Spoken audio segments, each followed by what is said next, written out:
नमस्कार, आप देख रहे हैं सत्ता की परख। लोकसभा चुनाव में सत्ता हासिल करने के लिए राजनीतिक दल और राजनेता जनता को लुभाने के लिए तरह तरह के वादे और आश्वासन के साथ की गारंटी दे रहे हैं। कई राज्यों में हुए पिछले वर्ष विधानसभा चुनावों के दौरान वादों की फहरिस्त की काफी लंबी हो चली है। बीजेपी के नेताओं के वादों पर गौर करें तो 12वीं पास को स्कूटी, 450 रुपये में गैस सिलेंडर, 13 रुपये किलो चीनी, 12वीं पास को लैपटॉप, विदेशों में जमा कालाधन 150 दिनों के भीतर भारत लाया जाएगा। हर भारतीय के खाते में 15-15 लाख आएंगे। हर महिला को प्रति माह 1000 रुपये मिलेंगे। केजी से पीजी तक की फ्री शिक्षा, न्यूनतम समर्थन मूल्य 2900 रुपये क्विंटल के अलावा बोनस की भी अतिरिक्त व्यवस्था की जाएगी। कर्नाटक में कांग्रेस की 5 गारंटी सहित तमाम चुनावी वादों के बीच महाराष्ट्र के चंद्रपुर में एक ऐसी महिला उम्मीदवार वनिता राउत ने अजब गजब चुनावी वादे सुनकर हर कोई चक्कर में पड़ा जाए। चंद्रपुर लोकसभा सीट से महिला उम्मीदवार वनिता राउत ने मतदाताओं से कहा कि अगर वह सांसद बनी तो राशन कार्ड पर विदेशी शराब दिलाएगी और बेरोजगार युवाओं को शराब के ठेके भी आवंटित करेगी। इतना ही नहीं, महिला प्रत्याशी का वादा है कि वह चुनाव जीतने के बाद प्रत्येक गांव में शराब के ठेके भी खुलवाएगी। अखिल भारतीय मानवता पार्टी के टिकट पर चंद्रपुर लोकसभा क्षेत्र से उतरी महिला उम्मीदवार वनिता राउत इन दिनों काफी चर्चा में है। वनिता राउत ने कहा कि अगर वह सांसद बनी तो सांसद निधि से राशन कार्ड पर जैसे राशन मिलता है वैसे ही विस्की और बियर भी गरीबों के लिए उपलब्ध कराएंगी। उन्होंने अपने चुनाव प्रचार के दौरान जिस तरह के वादे किए हैं वह हैरान करने वाले हैं।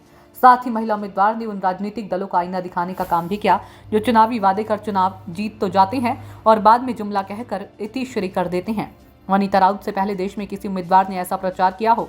चुनाव प्रचार के दौरान शराब बांटना आम बात सी हो गई है, लेकिन चंद्रपुर लोकसभा क्षेत्र की महिला उम्मीदवार वनिता राउत ने प्रत्येक गांव में बियर बार खुलवाने का वादा कर दिया है। इतना ही नहीं, उन्होंने कहा कि अगर वह जीतती हैं तो उन्हें मिलने वाली सांसद निधि से गरीबों को मुफ्त में दारू की सुविधा उपलब्ध कराई जाएगी और बेरोजगार युवकों के लिए शराब के ठेके दिलवाएंगी। चुनावी समर में आम जनता राजनीतिक दलों के चुनावी वादों के भंवर में फंस जाती है और फिर 5 साल तक पछताती है। देश की सर्वोच्च न्यायालय ने कहा है कि चुनाव में राजनीतिक दल मुफ्त की योजनाओं, बिजली, पानी आदि के वादे करते हैं। इनसे सरकार बनने के बाद राज्य की अर्थव्यवस्था को नुकसान पहुंचता है। इस पर सुप्रीम कोर्ट ने चिंता जताई है।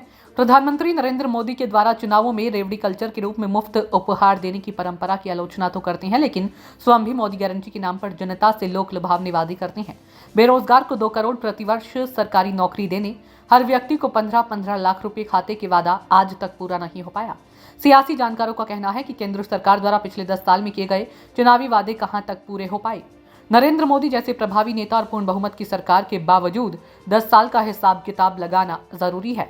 आंकड़ों के खेल से देश को भ्रमित करना भले जारी रहे, पर कोरोना के रूप में वैश्विक महामारी हो या आर्थिक मंदी का दौर, पूर्वोत्तर राज्यों में घरेलू स्तर पर बढ़ती हिंसा हो, पड़ोसी राज्यों के साथ बढ़ता सीमा विवाद या कूटनीतिक रिश्ते, देश में बेरोजगारी की बढ़ती समस्या हो या किसानों की बढ़ती आत्महत्या, मोदी सरकार हर मोर्चे पर विफल ही दिखी है। देश को कृषि, रोजगार, अर्थव्यवस्था, अंतर्राष्ट्रीय संबंध और आंतरिक सामाजिक असमंजस्य की समस्याओं से दो चार होना पड़ रहा है। इसके साथ ही चुनावी बॉन्ड ने सरकार की नीयत पर भी सवाल उठाना जरूरी है। ईडी, सीबीआई और आईटी का विपक्ष के विरुद्ध बेतहाशा इस्तेमाल भी सरकार की कार्यप्रणाली पर प्रश्न चिन्ह लगाता है। सत्ता की परख के लिए अवधेश कुमार सिंह की रिपोर्ट।